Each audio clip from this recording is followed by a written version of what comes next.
Welcome to the Star Citizen Ship's Buyer's Guide. I'm Kamansky, and today we have the Aegis Dynamics Vanguard Warden. This long-range deep space fighter for two has just made its appearance on the live 2.1 servers, so let's take this beast out to see what CIG has made for us. First off, this is no light fighter, checking in at 45,000 kilograms and a length of 37 meters. As you quickly discover on the track, this ship, while quite maneuverable for its mass, requires a lot of room to get around a corner at max speed. Liberal use of the boost is required to get it back on course. One thing that is currently missing, you may notice, is any indication of fuel quantity for the boost and afterburners. This will probably be added along with a full revamp of the ship's displays, as right now most do not work and are way too small to read in their current configuration. So let's talk firepower, everyone's favorite subject, on which the Warden excels. For the pilot, we have 4 M4A laser cannons in a fixed forward configuration and 1 death ballistic Gatling gun on a gimbal mount. For your turret gunner, we have 2 sawbucks. Oh, and we also have 8 size 2 missiles to toss around. This is a huge armament for a fighter, and with all this weaponry mounted on the center line, this ship can put a lot of damage from a large distance on a very small area. No concerns about a convergence zone for your fire with this ship. On the defensive side, we have 6 size 2 shield generators.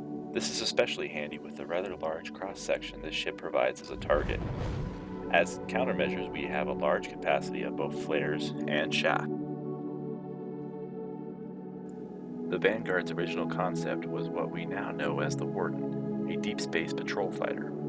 In addition, we now have 2 variants in the Harbinger and the Sentinel. While neither is flyable at this time, the Harbinger takes on an anti-ship role with torpedoes, and the Sentinel becomes an electronic warfare platform with an antenna suite and jamming equipment.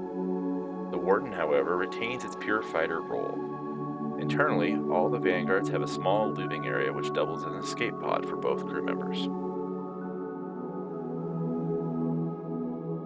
So on to the complaints. Visibility for the pilot is pretty good, but nowhere near where the Avenger or Gladius is. The concept of the Vanguard had the missiles mounted internally, and they would drop out and then fire. This was a concept that we had hoped would reduce the radar cross-section, but sadly now we just have externally mounted pylons for the missiles instead. The landing gear was also once a sort of tank tread style, but now we just have landing skids.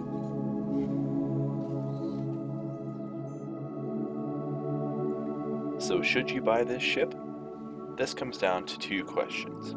Do you have someone who can crew this ship with you? Do you want a ship that is very good at its role, but can't do much outside of its role? If you answered yes to both of these questions, then the Warden is a good choice. This ship can take and throw punches like a champ. So that's it for the Aegis Dynamics Vanguard Warden. I'm Kamansky with DVS Gaming. Come join us at dvsgaming.org and leave your comments below.